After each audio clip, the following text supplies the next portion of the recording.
Messenger Theatre Company presents The Dragon.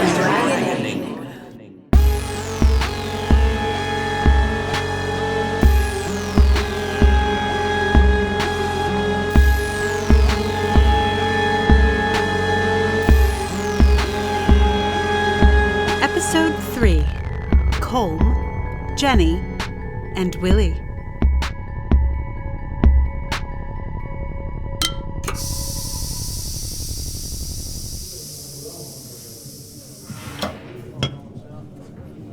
Dylan sent you, did he? Good man. Not sure where he is. He's usually in by now, but if he said I'd take care of you, then by God I will take care of you. What'll you have? Good choice.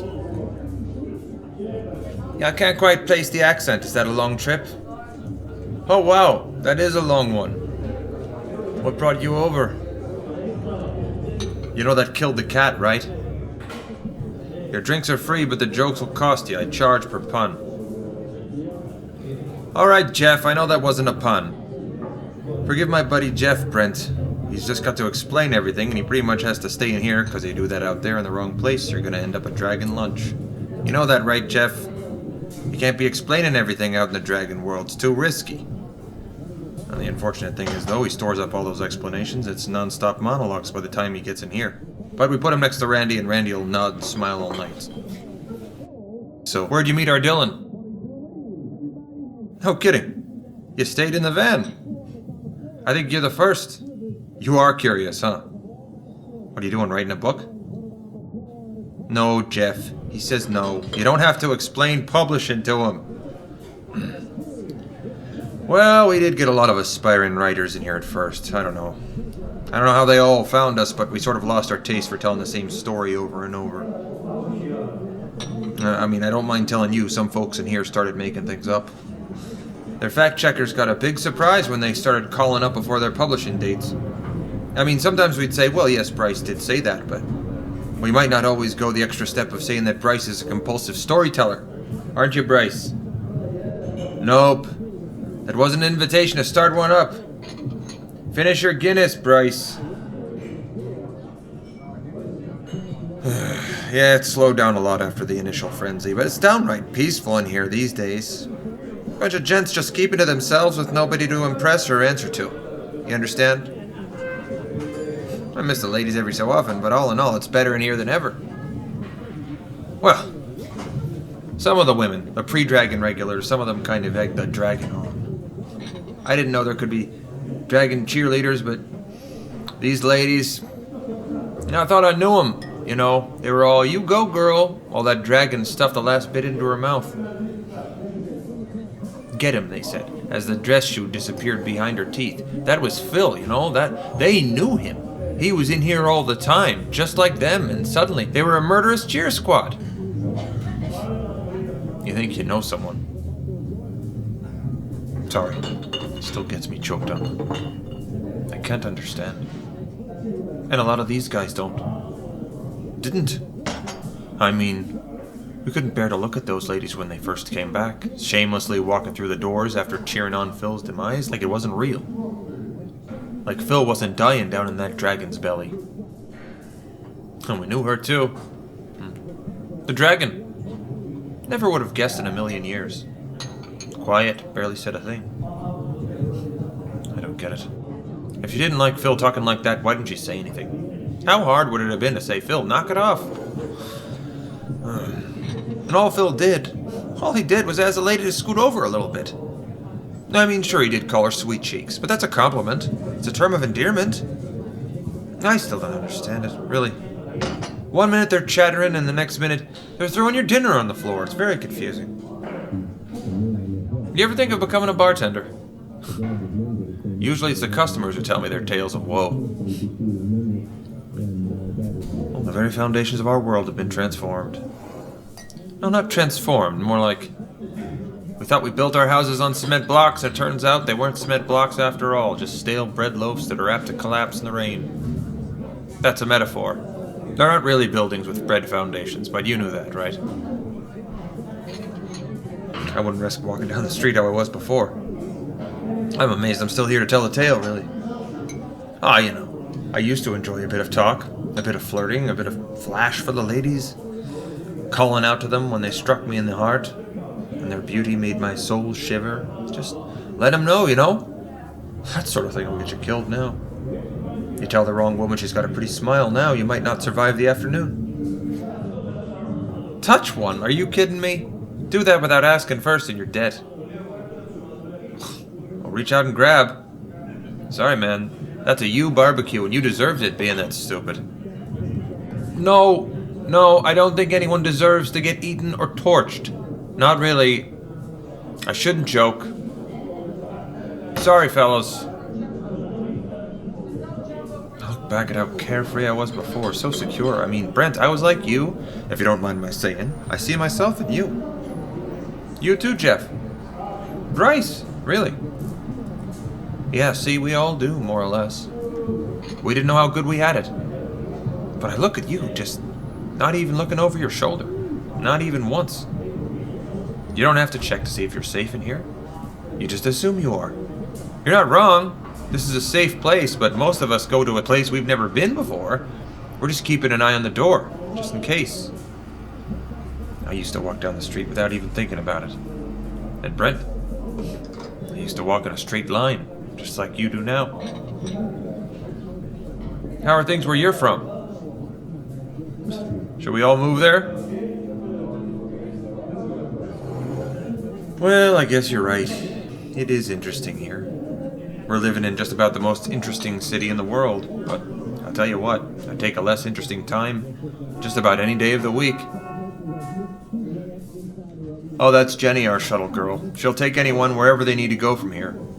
She just stops in every few hours. We don't like to lose our guys this early, but she is definitely the safest way home. We'd be sorry to see you go, Brent, but if you're at all ready to head out, now's a good time. Yeah, come back and see us anytime. You're always welcome.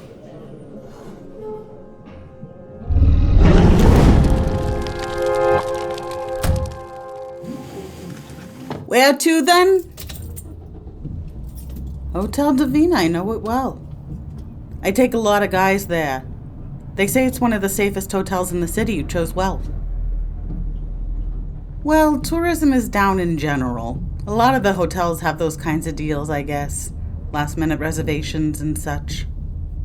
Dragon tourism is a whole new industry, though. It's gonna take a while for the city to adapt, I think. Well, the folks who used to come are different than the ones who come now. You know, we don't see a lot of families anymore. That's one thing. And we see a lot more thrill seekers. There are a lot more big group tours. Ones where they just drive them around to keep them separate from city life. A small hotel like the Divina doesn't do those group sales, so it has to run specials, I guess. What called you to our fair city of dragons? Huh? Curiosity. That's not one I hear every day. Cool. I mean, yeah. There is a lot going on around here. It's hard to deny that. What, is it like a desire to be close to the action for you? I get that, yeah. Sounds like fun. Just check in with an internal compass and go where it tells you. That sounds like a fun, carefree way to live. Where have you traveled before? Holy moly. Globetrotter. I only ever left the country once for a destination wedding, so I didn't really see much of the place. Antigua. Yeah. I saw the ceremony on the beach and the hotel, the airport. That's pretty much it. No, but seriously, welcome to Dragon City. I hope you're staying safe. I mean, not being a jerk is rule number 1. And you've not been a jerk to me, so I like your odds so far. I don't know, just be aware of your surroundings. Try not to hog the road or the sidewalk or the air in the room. I don't know why everyone thinks it's so hard. I imagine that your global adventuring does serve you in good stead. What do? Just turn up in a place and watch and learn? Right. Try to stay out of the way. Yeah, I like your chances of getting out of Dragon City alive. I don't like the chances of a lot of the guys I get in the shuttle. They don't really listen. They try and get me to drive them places the shuttle doesn't go. Nowhere particularly interesting, just like McDonald's or the liquor store. Just, they think because it's a free shuttle service that they can bend it to their will. No, they cannot. Other dragon safety advice, I don't know. Well, we got some pamphlets up here at the front if you want one. There's a nonprofit that started up that's trying to get the word out. And stuff like a traveling group, so with a buddy system, get a woman you trust to walk you home if you're on your own. One of the problems with that, though, is that men have no ability to judge who they should trust and who they should not. Women have had centuries to learn that skill. Men have very little practice, so that strategy is a risky one, if you ask me. Yeah, good guess. I have lost a couple of acquaintances that way. They're reported to have asked some nice girl to escort them home, and ended up eaten up. Better to take a shuttle. I do actually end up giving a lot of advice in this job. It's not like it used to be. Oh, before? I used to drive a shuttle just like this, but for women. Didn't even have to change the name. Safe Ride Home became Safe Ride Home.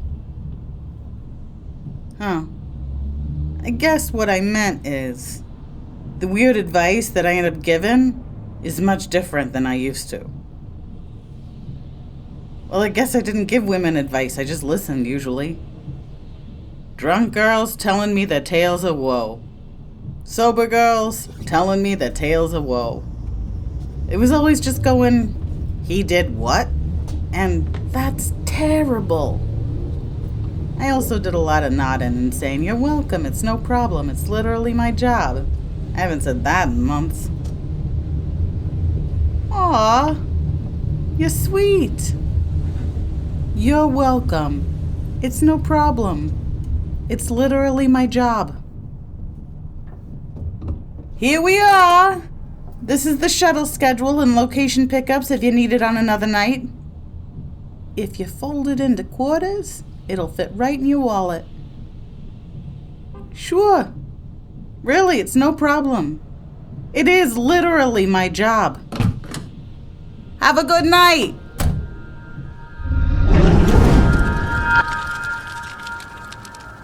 Brent, you're still with us. I thought for sure Dragon would have got you by now. No, I'm just kidding, my man. I'm just teasing you. You're too savvy to get dragged. Did you end up going on that tour? Oh, good. I'm so glad. And I see you got the shuttle back here. Where'd you end up? Oh, yeah, I heard of that place. I never been. Doesn't really appeal to me, truth be told. A bunch of guys probably already a little scared of women in the first place, traumatized into keeping them out entirely. It's not really my scene, my man. Not really my scene. I don't know, I like women. Some of my best friends are women. Like, really, yeah, they are. I don't go to places I can't go with my friends. Oh, we go to this bar over in the theater district. They're pretty welcoming to everyone over there. Or at least they pretend to be, which is sometimes close enough. Sometimes pretending is a pleasant and safe way to be, you know? Anyway, they don't exclude anyone over there. You should go. I'd offer to take you myself tomorrow, but I'm working the door here. Yeah, it's called the Silver Pitcher over on Claflin Street. But check it out and let me know how it goes. I think there might even be a shuttle stop nearby. Oh, no, I didn't. I'm sorry, man. I didn't know you were serious about wanting to see them. All right, I'll bring my folder with all the numbers and projections and everything tomorrow. Now, if you end up going to the silver pitcher, you can tell me about it and I'll give you my projections. Have a good night, man. Sleep well.